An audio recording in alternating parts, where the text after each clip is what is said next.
as Tim Pool mentions, the reason this is going to keep going is because Generation X and Millennial Generation, they are still the larger generations that are going to pay for these things. And that's why they're going to keep pandering to those generations. And Generation Alpha is going to kind of get left in the dust. You're screwed. Thank you. Bye.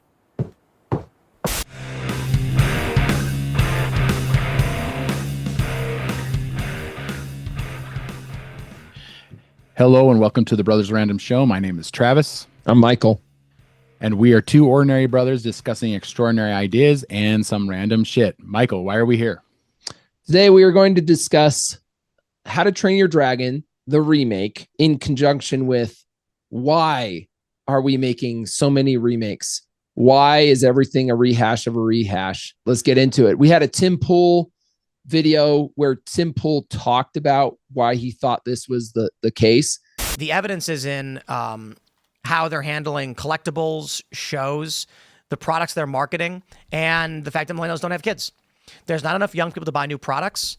The fact that they're bringing back nostalgia and these old shows instead of making new things for young people proves my point. Literally just because there were so many people who were born in the millennial generation, X generation, and there's way less people that were born in Generation Alpha. And that's really the millennial generation's fault, essentially. Our generation. Our generation is, so basically people in their 40s and 30s, a lot of them decided not to have children. And so the generation coming up, which is supposedly called Generation Alpha or Generation Z, those two generations are not really populated. In fact, Generation Alpha, which I believe is from 2010 to 2024, I believe, there are about 45 million in the population, and the millennial generation is 75 million population. And so there's a massive drop off between those two generations. Almost half drop off. And the reason, according to Tim Pool and what he was discussing, that they were discussing, like, there's a King of the Hill redo coming out. Damn it, Bobby. Here shortly. They're supposedly getting everybody together for the Scrubs show, which King of the Hill and Scrubs, I watched both of those shows. I think they're doing something for Malcolm in the Middle too. Yeah. Like Malcolm in the Middle is coming back. Yeah. So all these, and that's what they talked about, is just like all these old things are now coming back. And the reason being, and this is that if you want eyeballs, then you're going to go for the eyeballs that are the most eyeballs. Yeah. So obviously Generation Alpha, it's kind of sad because what will happen is most of Generation Alpha will not have anything geared towards just them. They're going to be kind of forgotten and with everything being geared towards the older generations, because the older generations, there's more of them, and they also have more money, right? The millennials all have steady jobs, for the most part. They all have steady jobs. They all are coming into their own. And because they didn't have children, they're essentially infantilizing themselves. And so they're interested in the things that they loved as children, right?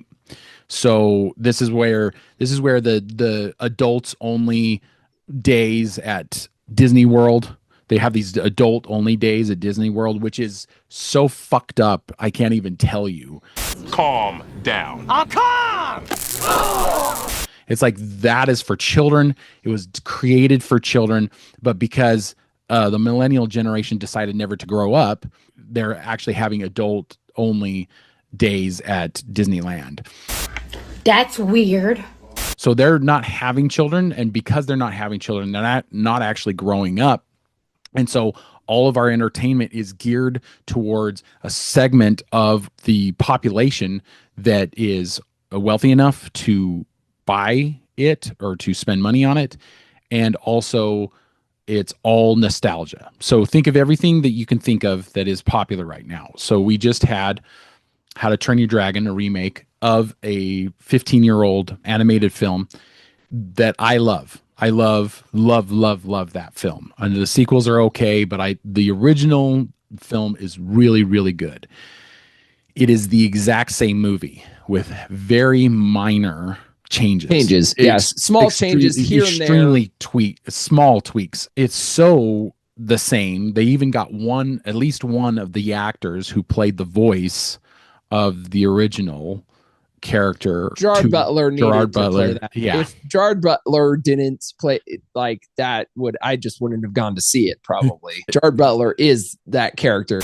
This is Sparta! I think they should have gotten Craig Ferguson to come back to play Gobber. So, but anyway, the whole point that I'm trying to get to is that this is the exact same movie, and it's not technically live action either, because all of the dragons are CGI and most of the backgrounds are CGI. And so what's the point? It's about security. What is that supposed to mean? Money! More money, obviously. That's the point.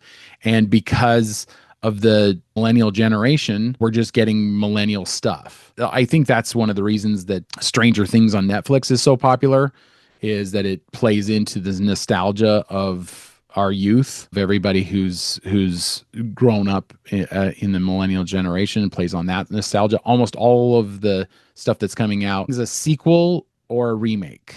And we've been talking, and this has been happening for about 10 years, probably longer than 10 years. This has been happening for 15 years. Case in point is that in May, they did a re-release of Revenge of the Sith that made $42.2 million.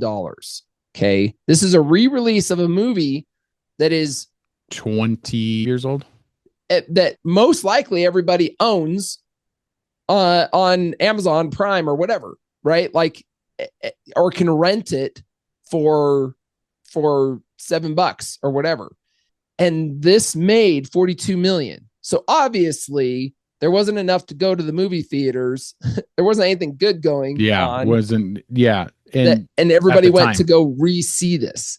Yeah. Now, and they didn't, and that was the same film. They just took the same film, re-released it. They didn't make changes to it or anything like that. They just put it out in theaters, and it made more than the other movies that had come out that year or that month. I think that tells us a lot about what is going on here. And it's the generational thing. The Alpha generation, which is the generation 2 generations below us, which would technically be our children, depending on where the lines drop. But there are essentially 45 million people in the United States, which means that they're such a low population count that there will not be new things made for them. And unless they have a lot of kids and we kind of get a boom, there won't. I can't think of an iconic movie franchise that has started with that generation. Can you think of one? Would John Wick be considered that? Well, because John Wick is the newest coming, like the first off the top of my head, it seems like John Wick is the newest original IP for that I've seen in the last while. Yeah, I would agree with that. I think that's probably the newest, but the first one came out 10 years ago. Is Dune considered? Would Dune be Dune. considered? Dune would be it's kind of, it's been around for a long time. It's a remake of a book that was written in the 1960s, yeah, and a film that was made in the 1980s, yeah. So I don't know. So I don't know if that really quite counts. John Wick was at least original, right? Yeah, I don't think it was a book or comic book or anything like that. No, it's original. Well, and then the millennial generation grew up with like Ghostbusters. Dogs and cats living together, mass hysteria. We were right in the middle of Star Wars, of the Star Wars original Star Wars movies, and so there's a lot of stuff that was happening for the millennial generation while we were growing up in those years in the late 80s and early 90s. So How to Train Your Dragon, the remake, did well. On a budget of $150 million, Right now, it's sitting at a worldwide gross of 236 million. So It's doing pretty good. It's looking like it's probably, and it will probably make more than that before it's out of theaters. Obviously, looks like it's done fairly well. See, I liked it, but I also liked the original. So, and it was basically take for take the same film. It really that's was. What's really they did not deviate from it much, which I can appreciate because Lilo and Stitch, they changed quite a bit towards the end. And I was like, wait a second, what just happened here? And the changes they made were not good changes, I should say. Yeah. Sometimes if they're going to change some of these films, it seems like they change them for the worst. If I had to say, Lilo and Stitch was probably one of the better remakes, but I didn't like the Aladdin remake. I didn't like the Lion King remake. I didn't like the Beauty and the Beast remake. They were all lesser films. My rug! They were all films that had something added to them or something taken away that wasn't what made the original ones really good. And this is not like old age talking. Like when you are around your kids and your kids want to watch a movie, they don't really ever choose the remakes, the live action remakes. They're choosing the original movies. I've got nothing against the remake because the truth is I liked it and I enjoyed it, but I also enjoyed the original one, and they almost didn't deviate from it at all. And so I don't know which is better. When they deviate from the original, does it improve it? I don't think it does. But if they were to improve on the story, how do you improve on a story that's already fantastic? Like, what would you improve on? Well, it just seems like every deviation that they do is some kind of wokeness. Like almost always is it something like with Lilo and Stitch, it was about her going and living her life. And not giving anything up for her family. Yeah, not giving up for her family, for her sister who she loved. What the fuck? But not loved enough to raise her. In Beauty and the Beast, they kind of feminized a little bit the Beast, making it more woke. It really was. I don't think this is going to deter them. I think this is going to continue. As Tim Pool mentions, the reason this is going to keep going is because Generation X and Millennial Generation. Yeah, they're the ones paying for this. They're paying for nostalgia. They are still the larger generations that are going to pay for these things, and that's why they're going to keep pandering to those generations. And Generation Alpha is going to kind of get left in the dust without new things coming because there's just not enough of them. Well, and they can't afford anything either. They can't afford homes. They can't like this. The Generation Alpha, which is what they're calling it, either, and then the one generation I think above them is Generation Z. I think are going to get screwed in the long run because not only are they not able to buy homes, and they're not because the homes have become so expensive and the jobs are so bad and all this kind of stuff, but all of their entertainment, it seems, is just completely gone online, and it's all short in entertainment. It's not long form storytelling. It's all very short entertainment.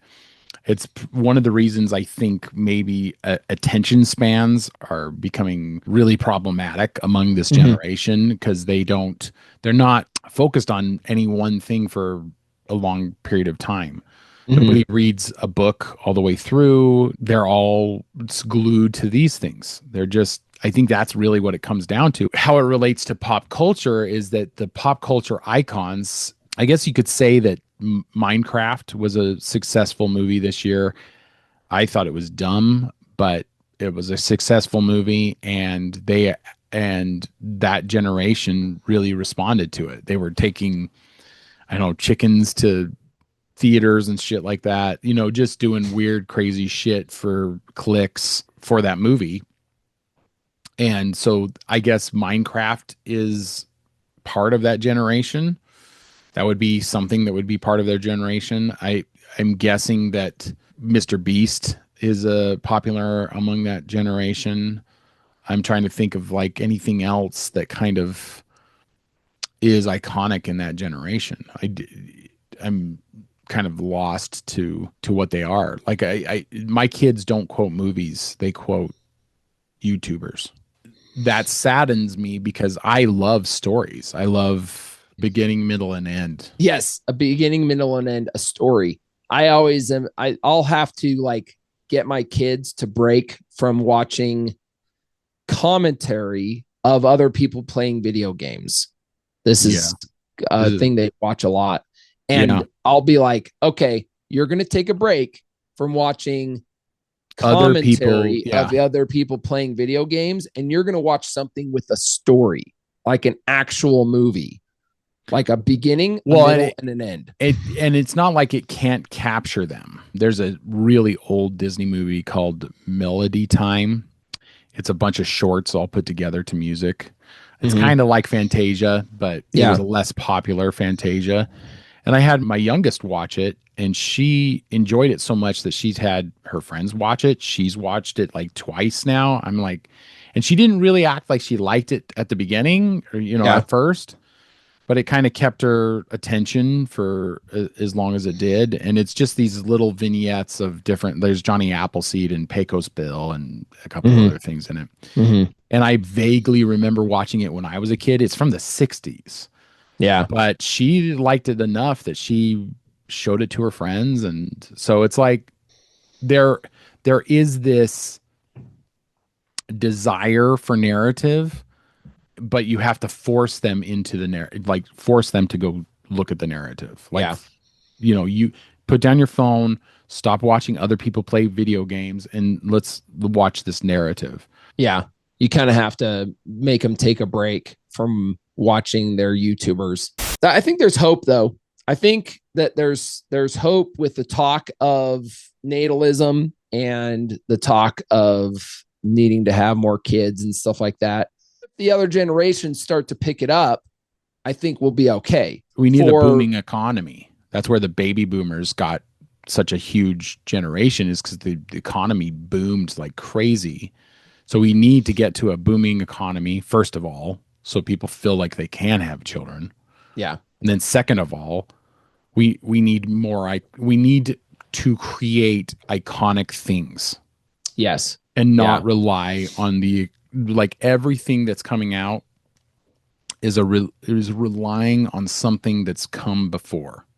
We've had Alien remakes, we've had Predator sequels, we've had all these live action remakes of old animated films. Grab an IP and milk it for all it's worth. And I don't think it's really good for the brands either, because now Disney has kind of become this brand that nobody really cares about, because it's like, oh, it's another Disney remake, okay, kind of thing. They're gonna always make money on it because there's people just want to go see something, get out of the house or whatever. It doesn't create good art.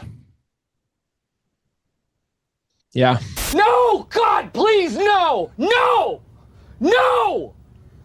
No! We have no solutions. We are just looking at the problems, I guess. On that note, check us out on social media, Instagram and X, on Spotify and Apple Podcasts. Just look for The Sword in the Skull. If you liked this, you are the subscriber we're looking for. Until next time, keep reading, keep listening, keep watching, learn more. We'll see you, brother. See ya. There you go, son. Now get out of here. You're bothering me.